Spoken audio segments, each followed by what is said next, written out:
There was once a donkey, old and tired, who fell into a deep, dry well near a quiet village. The villagers gathered, unsure what to do. "He's too old to save," someone said. "He's useless now," another added. And so they decided to bury him, to cover the well with dirt. "It's for the best," they told themselves. Shovel by shovel they threw dirt on his back. At first the donkey panicked, but then something changed. With each pile of dirt, he shook it off and stepped up. They thought they were burying him, but he was using their judgment to rise. The dirt kept coming. So did the voices. "He's stubborn. He deserves this. He brought it on himself." But the donkey didn't argue. He didn't shout. He didn't beg to be seen differently. He just kept shaking it off and stepping up, until slowly the ground beneath him rose, and the same judgment that was meant to bury him became the very thing that lifted him out. When he reached the top, he walked away, not with revenge, but with rhythm. Because sometimes the most powerful answer is progress. Far from the village, he found a quiet hill and rested under a tree. No noise, no opinions, just breath and space. He didn't carry their words with him. He carried the lesson.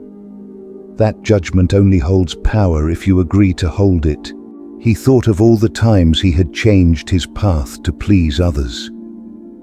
All the times he had bent himself just to be accepted, only to still be misunderstood.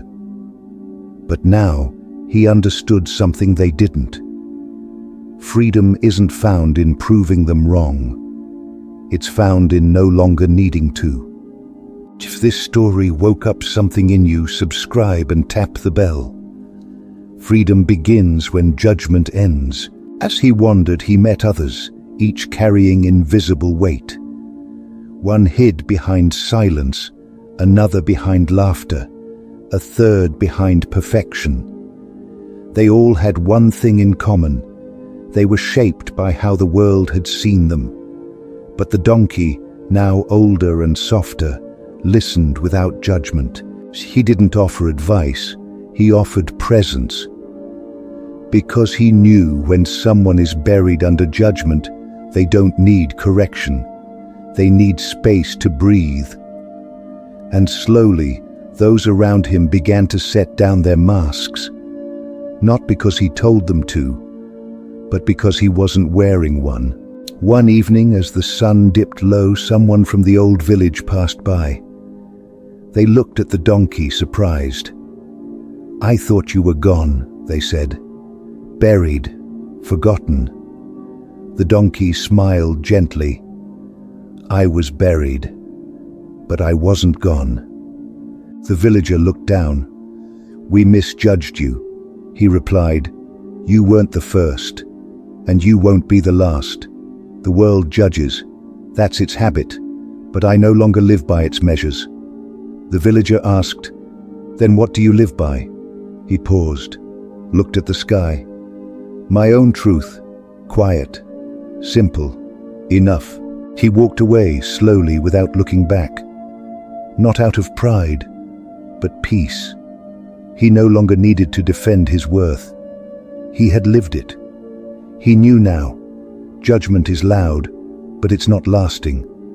It echoes for a moment, but fades when you stop repeating it inside yourself. He had learned to let the world speak and still choose his own silence. To be misunderstood and still stay kind. To be judged and still walk free. Because the most powerful life is the one lived outside of approval and beyond the reach of shame.